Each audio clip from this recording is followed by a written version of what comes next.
በስመ ስላሴ በስመ አብ ወወልድ ወመንፈስ ቅዱስ አሐዱ አምላክ አሜን። ሰላም እግዚአብሔር አምላክ ምስ ኩላትኩም ይኹን። ተዝራ እግዚአብሔር አምላክ ከመይ ውዕልኩም? አነ እግዚአብሔር ይመስገን ክብሪ ይስፋሕ መድኃኔዓለም አቦይ። ከምቲ አነ ጽቡቕ ዝውዓልኩ ድማ ጽቡቕ ውዕልኩም ክትኮኑ ናይ ኩሉ ግዜ ተስፋይን ትምኒተይን እዩ አሜን።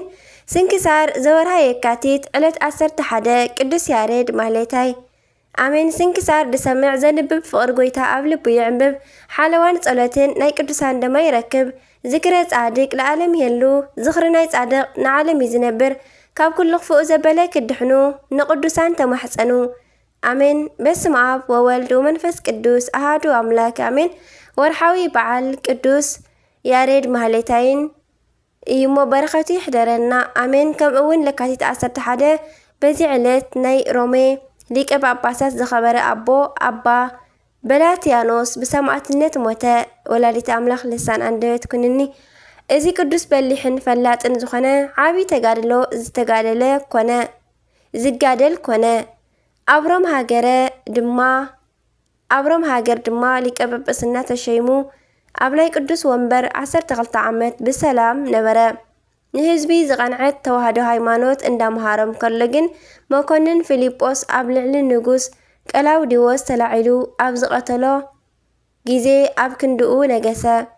ኣብ ልዕሊ ምእመናን ድማ ዓብይ መከራ ኣምፅአ። ብኢድ ናይዚ ንጉስ ዳኬዎስ ድማ ብዙሓት ብሰማዕትነት ሞቱ። ኣብ ዘመኑ ድማ 7 ሰባት ካብኡ ሃዲሙ 372 ዓመት ደቂሶም ነቕሑሞ። ንሱ ድማ ኣብ ከተማ ኤፌሶን መስጊድ ሰሪሑ ኣብ ውሽጡ ጣዖታት ኣንበረ።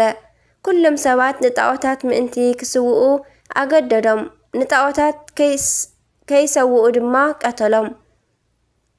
እዚ ዝኸበረ በላትያኖስ ድማ ናይ ጣዖታት ኣምልኾ ከም ዝተቃወመ ህዝቢ ድማ ኣብ ናይ ክርኣታኦስ ሰብ ሃይማኖት ምእንቲ ክጸንዑ ከም ዝምህር ንጉስ ኣብ ሰምዐ ግዜ እናብሮም ልኢኹ ናብ ከተማ ኤፌሶን ኣምፂኡ ንጣዖታት ክስውእ ለመኖ።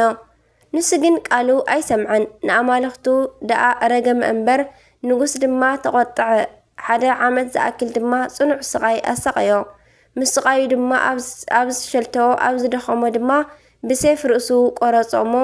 ናይ ምስክርነት ኣክሊል ድማ ኣብ መንግስተ ሰማያት ተቐበለ። ንእግዚአብሔር ኣምላኽና ምስጋና ይኹኖ። ንዓና ድማ ብጸሎቱ ይምሓረና። በረኸቱ እውን ምስ ኩላትና ትንበር አሜን። ከምኡውን ኣባ በትራ በዚ ዕለት ናይ ኣባ ሰልዋኖስ ረድእ ኣባ በትራ ዓረፈ። እዚ ቅዱስ ኣብ ደብረ ሲና ኣብ ዘላ በዓቱ ኣብ ዝነበረ ግዜ ትሕርምቲ ይሕዝ ነበረ።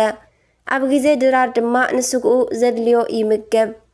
ፈርኑ ኣብ ዝበሃል ቦታ ኤጲስቆጶስ ኣብ ዝገበርዎ ግዜ ድማ ትሕርምቲ ብምብዛሕ ንሰብነቱ ይቕረታ። ንሰብነቱ ብጣዕሚ ያድከመ። ደቂ መዛሙርቱ ድማ ኣቦና ኣብ ገዳም ኣብ በዓትኻ ኣብ ዝነበርካ ግዜ ትሕርምቲ ከምዚ ኣይብዛሕካን በልዎ። እዚ ኣቦ ድማ ከምዚ በሎም፣ ኣብቲ ግዜ ኣብ ገዳም ኣብ ውሽጢ ሽግር ነበርኩ። ሎሚ ግን ኣብ ማእኸል ብዙሓት ብሓድነት ኣለኹ እሞ ዝደልዮ ኩሉ ብዙሕ ኣለኒ። ነገር ግን ንስጋይ ቀፂዐ ክገዝኦ ይሓይሽ። ከምዚ እንዳተጋደለ ድማ ነበረ እሞ ድሕሪኡ ብሰላም ዓረፈ። ንእግዚአብሔር ምስጋና ይኹኖ።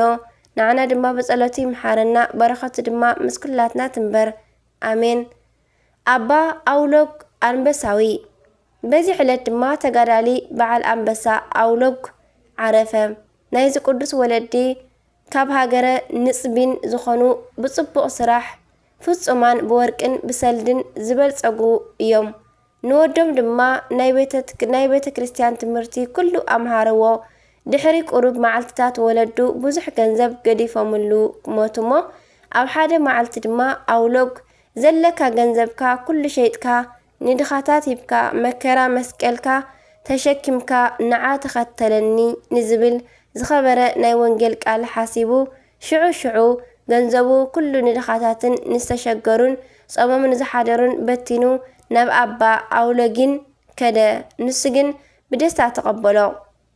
ድማ ብደስታ ተቐበሎ እሞ ስለኡ ከምዚ ዝብል ራእይ ድማ ርእዩ ነበረ። እንሆ ናባኻ ጎበዝ ክመጽእ እዩ ተቐበሎ እሞ ምስ ዘገልግሉ መነኮሳት ሕወሶ። እንዳፈተኖ ድማ 3 ዓመት ዝኣክል ነበረ። ፍጹም ዝኾነ ቅድስናኡ ድማ ኣብ ዝረኣየ ግዜ ናይ ምንኩስና ልብሲ ናይ መላእኽቲ ኣስኬማን ኣልወሶ። ካብ ሰንበት ክሳብ ሰንበት ድማ እንዳጾመ ብብዙሕ ተጋድሎ ነበረ። ምግቡ ድማ እንጀራን ጨውን ነበረ። ብመዓልትን ብለይትን ድማ 700 ግዜ ኣቡነ ዘበሰማያት ምስ ስግደት ይጽሊ። በዚ ተጋድሎ ድማ 40 ዓመት ነበረ። በረኸቱ ይሕደረና። ድሕሪኡ ከፋንዎ ንመምህሩ ኣባ ኣውለጊን ለመነ እሞ ናብ በረኻ ከደ። ኣብ ሓንቲ ንእሽቶ በዓቲ ኣትዩ ድማ እንዳተጋደለ 50 ዓመት ነበረ። ንድልየቱ ዘገልግልዎ ድማ 2 ኣናብስት እግዚአብሔር ሃቦ። ኣብ ሓደ ዕለት ድማ ሓመመ። ንኣናብስቱ ድማ ምእንቲ ክሰቲ ዝሞቐ ማይ ይደሊ ኣለኹ በሎም። ሓደ ኣንበሳ ድማ ናብ ጎቦ ከይዱ ጓሳ ረኺቡ ናብ ኣባ ኣውሎግ ኣምጽኦ። ኣብ ዝረኣዮ ግዜ ድማ ሰገደሉ እሞ ኦ ኣቦይ እንታይ ትደሊ በሎ። ንሱ ድማ ዝሞቐ ማይ ክተስትየኒ ይደሊ ኣለኹ በሎ። ከምዚ በለ ድማ ገበረሉ። ድሕሪኡ ኣንበሳኡ ነቲ ጓሳ ናብ ቦታኡ መለሶ። እቲ ጓሳ ድማ ንናይ እግሩ ተረከዝ ዓለም ኩላ መጠኑ ዘይትኸውን ጻድቅ ሰብ ረኸብኩ ኢሉ ንኹሎም ሰባት ነገረ። ኣብ ዝሰምዖ ግዜ ድማ ኩሎም ሰባት ናብኡ ተኣከቡ። ብዙሓት ሕሙማት ድማ ኣምጽኡሉ እሞ ፈወሶም። በቲ ወርሓት ድማ መምህሩ ኣባ ኣውሎጊን ጣዖት ንዘምልኹ ንናይ ፋረስ ህዝቢ ናብ ዝቐንዐት ተዋህዶ ሃይማኖት ንምምላስ ናብ ሃገረ ፋረስ ክኸይድ ደለየ።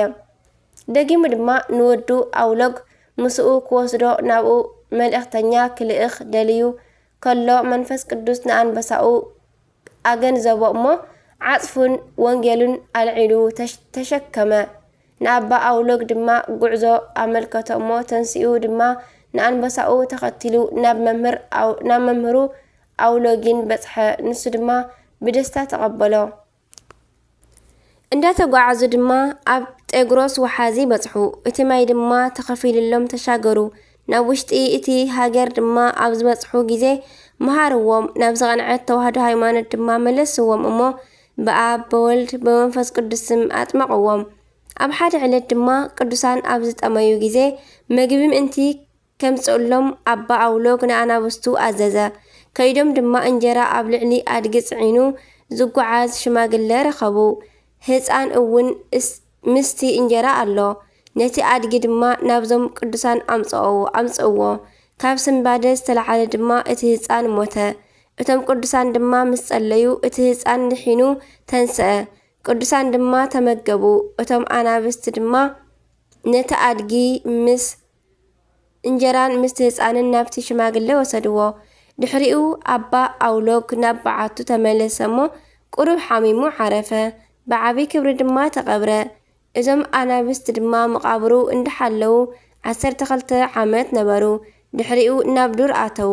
ንእግዚአብሔር ኣምላኽና ምስጋና ይኹኖ። ንዕናው ድማ ብጸሎቱ ይምሓረና። በረኸቱ ድማ ምስ ኩላትና ትንበር ኣሜን። ኩሎም በረኸቶም ይሕደረና። ወርሓውን ዓመታውን ተኸቢሮም ዝውዕሉ በረኸቶም ይሕደረና ኣሜን።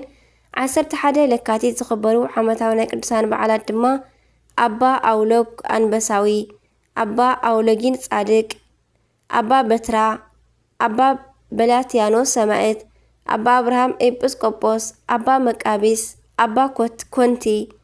ወርሓዊ በዓላት ድማ ቅዱስ ያሬድ ማህሌታይ፣ ቅዱስ ገላውዲዮስ ሰማዕት፣ ቅዱስ ፋሲለደስ ሰማዕት፣ ብፁዓን ኢያቄም ወሃና፣ ኣቡነ ሃራ ድንግል ጻድቅ። በረኸቶም ይሕደረና። ካብ ፍቕሪ ቅዱሳን ኣይፍለየና ኣሜን። ስንክሳር ድሰምዕ ዘንብብ ፍቕሪ ጎይታ ኣብ ልቡ ይዕብብ። ሓለዋን ጸሎትን ተራዳእነትን ናይ ቅዱሳን ድማ ይረክብ።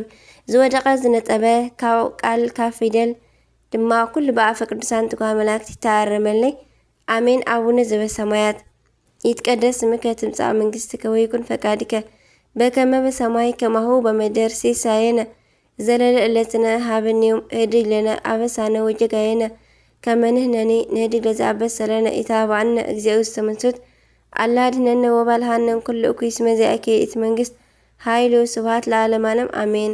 በሰላም ቅዱስ ገብርኤል መልአክ እግዝእትየ ማርያም ሰላም ለኪ ድንግል በህሊናኪ ወድንግል በስጋኪ እመ እግዚአብሔር ጸባኦት ሰላም ለኪ ብሩክት አንቲ እምአንስት ወብሩክ ፍሬ ከርሥኪ ተፈሥሒ ፍሥሕት ኦ ማርያም ምልእተ ጸጋ ምልእተ ውዳሴ ምልእተ ሞገስ ምልእተ ኩሉ እግዚአብሔር ምስለኪ ሰአሉ ጸሊ ምህረተ ወንቲ አን ምህረተ ኩላ ለምህረተ ምድራጋዚታ በፍቅር ወልቺ ኢየሱስ ክርስቶስ ከመይ ይስረልና ኃጣዊነ ተማይጸነብ ተማይጸነብ ክዳንኪ አሜን። ወስብሐት ለእግዚአብሔር ወለወላዲቱ ድንግል ወለመስቀሉ ክቡር አሜን አሜን ለይኩን።